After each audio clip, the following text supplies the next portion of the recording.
Assalamualaikum warahmatullahi wabarakatuh. Selamat malam waktu Jeddah ya, dan selamat tengah malam waktu Indonesia.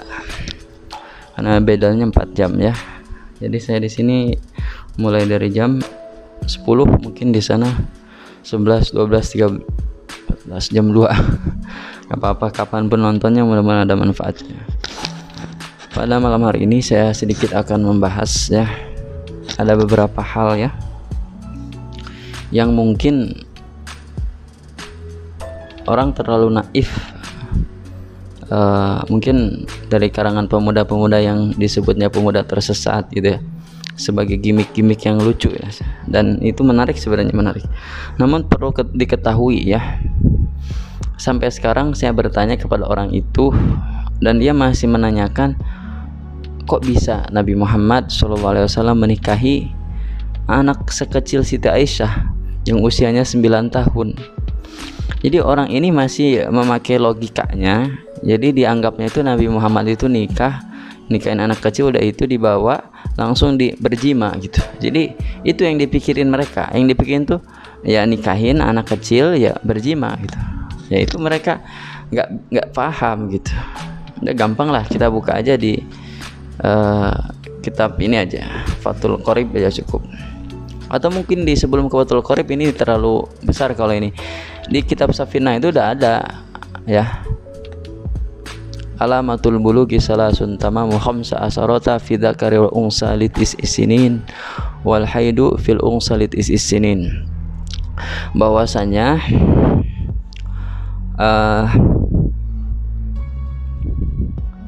tamam, sempurnanya, khamsa asyarata fi dzakari wal unsa, usia 15 tahun bagi laki dan perempuan, itu berarti sudah tandanya balik kalau dia sudah 15 tahun meskipun tanpa haid dan bermimpi basah bagi laki-laki. Yang kedua, wal ihtilamu fi dzakari wal unsa lit isinin, dan bermimpi bagi laki-laki dan perempuan ketika sudah 9 tahun, berarti sudah balik, bermimpi basah maksudnya. Kalau anak laki-laki bermimpi, dia itu tiba-tiba pas bangun keluar air mani di dalam kelaminnya, ini sudah balik, sudah wajib melaksanakan hal-hal yang wajib. Arkanul Islamu khamsatun, syahadatun la ilaha illallah Muhammadur Rasulullah, wa iqamus shalah, salat, wa itauz zakah, zakat, wa shaum Ramadan, saum Ramadan, wa hajjul baiti man istata'a ilaihi sabila, dan haji bagi orang yang mampu. Nah, ini ketika ini terakhir, wal haidu fil unsalitis isinin, dan haid bagi perempuan ketika usia 9 tahun. Ini syariat ini sudah ada sejak zaman Nabi berlaku gitu. Perempuan sudah 9 tahun, sudah haid, sudah balik, sudah wajib sholat, dan sudah dibolehkan menikah gitu. Untuk menikah. Tapi kalau kalian buka tarikhnya, Siti Aisyah itu tidak langsung diambil sama Nabi Muhammad langsung berjima di usia 9 tahun, tidak gitu. Salah paham ini Anda pemuda tersesat. Ya pantesan namanya pemuda tersesat gitu. Jadi pakainya logika yang tersesat gitu. Nabi Muhammad itu menikahi Siti Aisyah atas keridoannya ayahnya Sayyidina Abu Bakar As-Siddiq. Karena zaman dulu itu ada budaya ya, sahabatnya itu menikahkan anak tercintanya kepada sahabat yang dicintainya. Apalagi Nabi Muhammad, Sayyidina Abu Bakar yang dapat berkah karena dinikahi anaknya oleh baginda Nabi Muhammad SAW. Jadi itu pertama. Yang kedua, Rasulullah itu tidak langsung berjima. Diriwayatkan satu kamarnya itu ketika usia lebih daripada 18 tahun, 19 tahun, baru bahasanya tinggal bersama. Gitulah bahasanya kalau secara riwayatnya.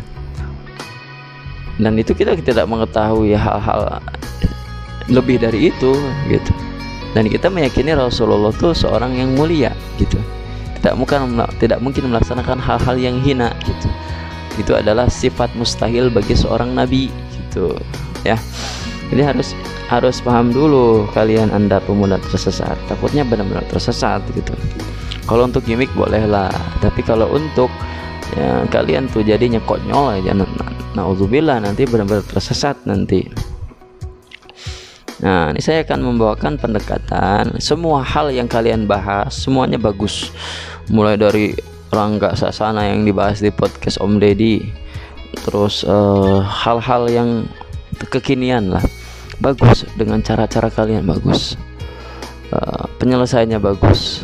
Hanya kan namanya manusia kan harus otokritik, kita kritik dan dari masalah ininya, masalah daripada ketika kalian menyampaikan feedback terhadap suatu hal yang disebutnya sudah ketetapan syariat yang sudah baku, dan kalian seakan-akan mau menanyakan hal itu, merasionalkan itu, ya boleh. Tapi setelah itu ketika dapat penjelasan, oh ini penjelasannya, udah cukup. Takutnya kalau berlarut-larut, ya takutnya jadi yang marahnya bukan satu orang aja, seluruh Indonesia yang muslim nanti marah karena dirasa melecehkan syariat. Itu kan nantinya masuk ke pasal penistaan agama, nantinya repot gitu. Jadi seperti itu brother ya. Boleh kita santailah dalam beragama, nyantai aja lah. Kita bawa orang-orang yang menurut kita itu bisa kita bawa lah, namun dalam logika yang aman, yang di dalam syariat pun dibolehkan gitu. Contoh, kalian minum ketika berpuasa orang muslim di siang hari itu hal yang boleh, tapi akan menimbulkan kekacauan. Kenapa? Karena di situ ada adab-adabnya. Mana kalian minum air yang segar di antara orang-orang yang berpuasa yang kehausan. Kalau orang yang sudah biasa puasa nggak masalah, tapi kalau ada orang muslim yang emang lagi latihan puasa, kalian yang kacau, nanti dia yang marah. Jadi sebenarnya yang marah-marah itu bukan ulama-ulamanya, orang yang baru menjajaki agama Islam ini, baru mendalami, ya dia yang fanatik itu dia gitu. Ya orang-orang pro Palestina itu kebanyakan itu, maksudnya bukan pro, kita juga pro, maksudnya yang lagi semangat-semangatnya cinta Palestina dan sampai nangis-nangis itu sebenarnya mereka tuh baru menjajaki dari masa keawaman itu gitu. Kalau kita ya paham dengan situasi Palestina, masalah daripada seluruhnya, dari agama, politik, semuanya, sosial, budayanya. Akhirnya kita menyimpulkan ya tetap ada suatu hal yang janggal di dalam Israel, tapi kita tidak selebay orang yang baru menjajaki itu gitu. Contoh Daud Kim dari Korea, dia nangis-nangisan melihat Palestina, padahal itu ada hal serupa di negeri lainnya seperti itu kalau secara sedihnya juga ya. Contoh kelaparan di Ethiopia, di Somalia, itu kan sama juga gitu ya kalau secara serem atau dan sedihnya gitu. Namun karena yang di zoom innya ketika itu Palestina, ya kita lihat ke Palestina semua ya, alhamdulillah gitu. Jadi gini, permasalahan di sini adalah gimana mengkomunikasikan, menyambungkan antara pemikiran orang awam yang sedang, kenapa orang-orang yang gampang kerekrut itu orang-orang yang baru ya lagi senang-senang sama agama gitu. Nah itu gimana caranya kita biar kita tuh ambil hikmah dan ambil pelajaran, gimana caranya supaya mereka itu tidak seperti itu. Yaitu solusinya adalah kalian ya genjar berdakwah, bikin pondok pesantren yang bikin pemahaman ahlus sunnati wal jamaah, wa nas'alul barakah wan najah yaumil qiyamati syafa'ah. Menghindari daripada radikal yang terlalu radikal, sufi yang terlalu fatalistik gitu, yang terlalu tajridan.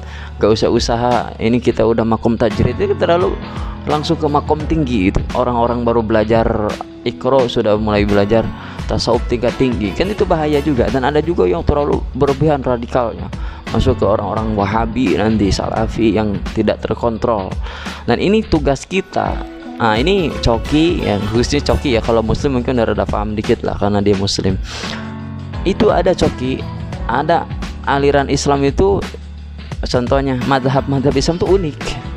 Ada yang terlalu ekstrim kepada teks hadis, ada yang terlalu ekstrim kepada teks Quran, ada yang terlalu ekstrim terhadap masalah amalan, riyadhah, ritual, zikir, ada yang ekstrim terhadap original, yang beda bid'ah, Itu ada, pelajari itu, nanti Coki akan semakin menarik. Nah gitu, mudah-mudahan masuk Islam gitu. Mudah-mudahan kita doakan Coki yang agnostik ini menjadi seorang muslim mu'allaf, amin ya rabbal alamin. Cukup saja dari saya segitu diskusinya ya. Ada satu yang menarik, sebenarnya ada yang menarik juga di sini. Saya buka di sini websitenya.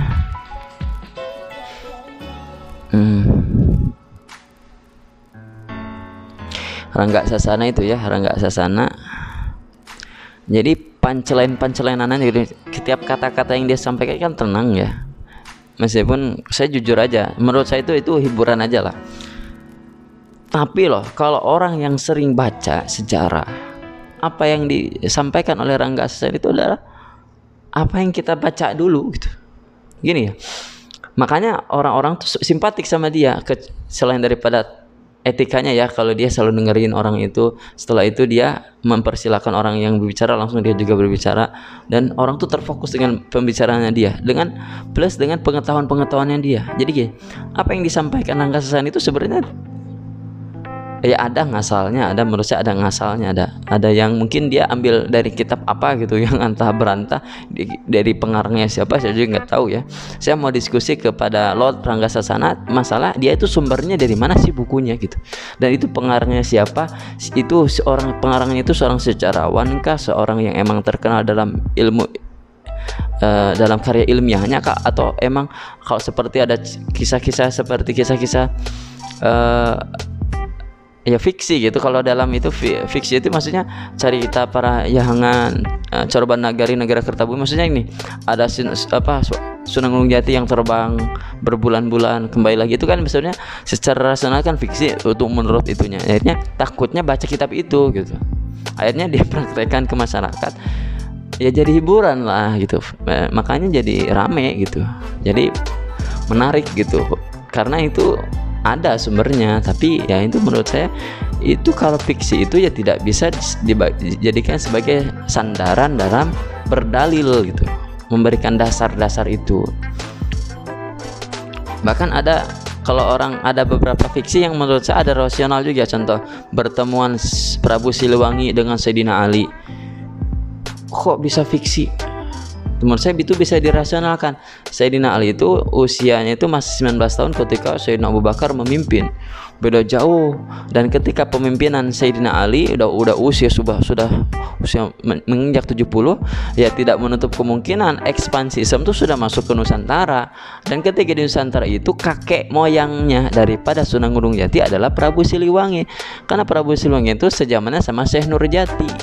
Siapa? Ya gurunya Rara Santang. Rara Santang itu adalah ya berarti orang tua daripada, ya maksudnya sepuh daripada Sunan Gunung Jati.